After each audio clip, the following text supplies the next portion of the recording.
วันนี้มีภาพแชร์บรรยากาศล่าสุดในสปป.ลาวมาให้เพื่อนๆดูนะคะในเมืองที่เรียกว่ามีนักท่องเที่ยวเยอะที่สุดสำหรับช่วงนี้แล้วนั่นก็คือวังเวียงค่ะปกติที่วังเวียงเนี่ยจะมีนักท่องเที่ยวเข้ามาเยือนมากที่สุดพอๆกับหลวงพระบางเลยนะคะในช่วงหลังนี้แต่ว่าดูล่าสุดสิคะตามถนนนั้นเรียกว่าค่อนข้างจะเงียบเหงาจนตอนนี้นะคะภาครัฐลาวก็ได้ออกมาประกาศด่วนเพื่อแก้ปัญหาค่าเงินกีบค่ะและพยายามจะแก้ไขปัญหาเศรษฐกิจในลาวให้ฟื้นตัวเร็วมากที่สุดโดยจากการสัมภาษณ์คนลาวในท้องถิ่นนะคะเขาบอกว่าในช่วงนี้บรรยากาศก็จะเงียบเหงาแบบนี้โดยเฉพาะในช่วงฤดูฝน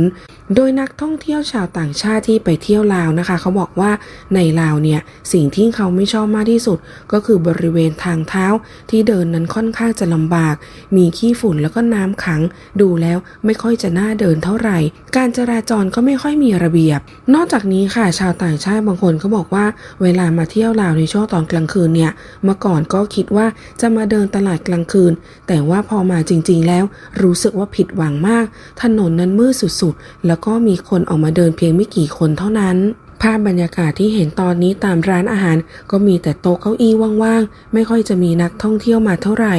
ส่วนทางเท้าที่มีให้คนเดินก็กลายเป็นที่จอดรถเพราะว่าคนส่วนใหญ่นำรถขึ้นไปจอดบนทางเท้าบังกันไปหมดโดยคนลาวในพื้นที่หลายๆคนนะคะบอกว่าในวังเวียงตอนนี้เงียบเหงามากกว่าเมื่อก่อนเยอะเลยทั้งที่พยายามโปรโมทปีท่องเที่ยวลาว 2024 แล้วไม่รู้เหมือนกันว่าตอนนี้เกิดอะไรขึ้นนักท่องเที่ยวบางคนนะคะเขาบอกว่าที่สปป.ลาวเนี่ยตามถนนนี่สกปรกมากๆเลยไม่รู้ว่ามีเจ้าหน้าที่เนี่ยคอยทำความสะอาดหรือเปล่าแต่ว่าตอนนี้ส่วนใหญ่สภาพตามท้องถนนนั้นค่อนข้างจะเงียบมากร้านค้าต่างๆก็แทบจะไม่มีนักท่องเที่ยวเลยทางเท้าก็ไม่มีเดินเหมือนกับว่าไม่สนับสนุนการท่องเที่ยวเพราะฉะนั้นวังเวียงตอนนี้ก็เลยเป็นอย่างที่เห็นเรียกว่าเงียบเหงาผิดหูผิดตาค่ะโดยมีคนลาวบางคนนะคะเข้ามาร่วมแสดงความคิดเห็นบอกว่าตอนนี้ในลาวเขาไม่ง้อเงินกีบไม่ง้ออัตราแลกเปลี่ยนรวมถึงสกุลเงินตราต่างประเทศแล้วเพราะว่าลาวกำลังมีวิสัยทัศน์ใหม่รัฐลาวกำลังตั้งธนาคารทองคำและเชิญชวนคนลาวให้นำทองคำไปฝากได้รับรองว่าไม่มีการกดเรทไม่มีการกดราคาทองคำเพราะฉะนั้นถ้าเกิดใครสนใจก็สามารถนำทองไปฝากได้โดยล่าสุดนะคะก็ได้มีการประกาศจากทางการลาวค่ะว่ากระทรวงการเงินของสปป.ลาวกับบริษัท PTL Holding จำกัดได้มีการทำพิธีลงนามสัญญาร่วมทุนในการจัดตั้งธนาคารทองคำลาวตั้งแต่วันที่ 7 สิงหาคมที่ผ่านมาโดยทางด้านสื่อดังลาวนะคะ The Laotian Times ก็ได้เปิดเผยว่าเพื่อเป็นการแสดงวิสัยทัศน์ของพรรคและรัฐบาลแห่งสปป.ลาวว่าด้วยการสำรองความมั่นคงและสร้างเสถียรภาพด้านเศรษฐกิจของประเทศชาติผ่านการตั้งธนาคารทองคำลาวจำกัดที่จะสามารถสร้างโอกาสทางด้านการคลัง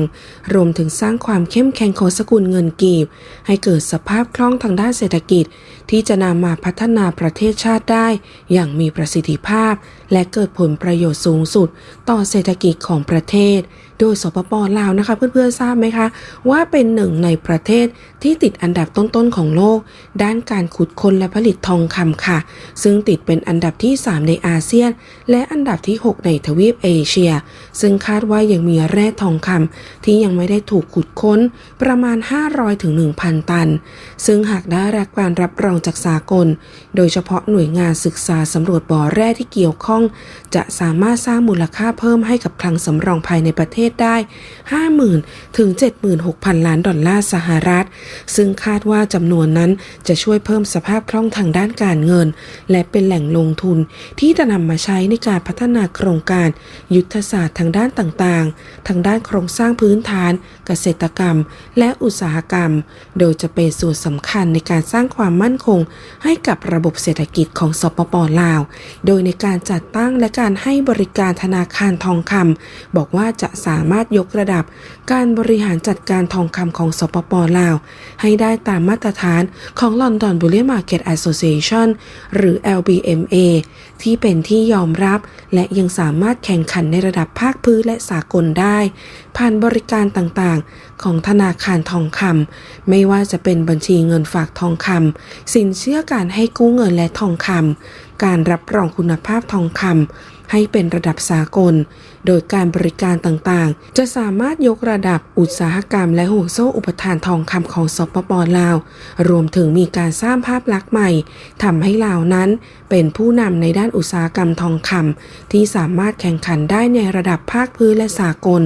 และยังทำให้สปป.ลาวนั้นเป็นที่รู้จักและยอมรับในเวทีเศรษฐกิจโลกอีกด้วยโดยกล่าวนะคะว่าการส่งเสริมธนาคารทองคำในลาวนี้จะเป็นการส่งเสริมและดึงดูดการลงทุนทั้งภายในและต่างประเทศให้เกิดมูลค่าทางเศรษฐกิจโดยคาดว่าจะสามารถเปิดบริการในระยะที่ 1ได้ภายในปลายเดือนกันยายนปีนี้ค่ะและจะเปิดให้บริการอย่างเป็นทางการภายในเดือนพฤศจิกายนหรืออย่างช้าปลายปี 2567โดยปัญหาเศรษฐกิจหลักๆของลาวนะคะคือลาวนั้นกู้เงินเยอะมากแต่ว่าไม่ได้กู้จากจีนประเทศเดียวยังกู้จากประเทศอื่นๆเช่นญี่ปุ่นธนาคารพัฒนาเอเชียรวมถึงประเทศไทยอีกด้วยโดยหากย้อนดูสถานะทางเศรษฐกิจและการเงินของสปป.ลาวตั้งแต่มีนโยบายจินตนาการใหม่หรือ New Economic Mechanism ในช่วงทศวรรษที่ 1980 ทำให้ทศวรรษต่อๆมาสปป.ลาวได้พัฒนาและเติบโตขึ้นโดยมีอัตราการเติบโตเฉลี่ยอยู่ที่ 7-8% ในขณะที่สัดส่วนหนี้สาธารณะต่อ GDP นั้นอยู่ที่ 69% โดยลาวนั้นมีภาวะพึ่งพิงสูงเพราะว่าไม่มีภาคการผลิตทำให้สินค้าอุปโภคบริโภคส่วนใหญ่ในลาวต้องนำเข้าจากประเทศเพื่อนบ้านทำให้มีรายจ่ายเพิ่มสูงขึ้นและนอกจากนี้ค่ะลาวก็ยังได้ออกนโยบายพิมพ์เงินเพิ่มเพื่อให้ดอกเบี้ยลดลงหวังว่าคนจะกู้เงินมาลงทุนมาบริโภคแต่กลับไม่ได้ผลเพราะว่าคนลาวนั้นไม่ยอมใช้เงินกีบทำให้ซัพพลายเงินกีบนั้นมีมากเกินไป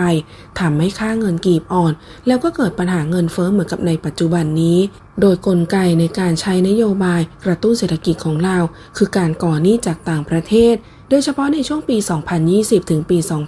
2023 ลาวนั้นมีสัดส่วนหนี้สาธารณะต่อ GDP เพิ่มขึ้นอยู่ที่ 108% และเงินทุนสำรองระหว่างประเทศก็ลดลงอย่างมากจนเหลือใช้ไม่ถึง 2 เดือนโดยการแก้ไขปัญหาขั้นต้นในสปป.ลาวก็คือจะต้องพยายามทำให้คนลาวนั้นกลับมาใช้เงินกีบซึ่งคนลาวตอนนี้ก็ยังไม่มีใครไว้ใจเงินกีบถึงแม้ว่าปัจจุบันจะพยายามส่งเสริมการท่องเที่ยวแต่กลับไม่เป็นผลเหมือนกับว่านักท่องเที่ยวที่ไปเที่ยวในสปป.ลาวก็ไม่รู้ว่าจะใช้จ่ายอะไรเพราะว่าสินค้าในลาวส่วนใหญ่ก็นำเข้าจากประเทศข้างเคียงทั้งนั้นโดยเฉพาะประเทศไทยโดยล่าสุดนี้นาก็ได้มีคนลาวออกมาเปิดเผยค่ะว่าพ่อค้าแม่ค้าคนลาวเนี่ยที่ขายของอยู่ในนครหลวงเวียงจันทร์รวมถึงแหล่งท่องเที่ยวอื่นๆตอนนี้ก็ยกเลิกการใช้เงินกีบแล้วไม่ได้มีการกำหนดให้นักท่องเที่ยวต้องจ่ายเฉพาะเงินกีบเหมือนกับที่ผ่านมานักท่องเที่ยวสามารถจ่ายเงินด้วยสกุลเงินตราอะไรก็ได้ยิ่งเป็นเงินตราต่างประเทศก็ยิ่งดีเพราะว่าปัจจุบันนี้ค่าเงินกีบลาวก็ยังคงอ่อนค่าอย่างต่อเนื่อง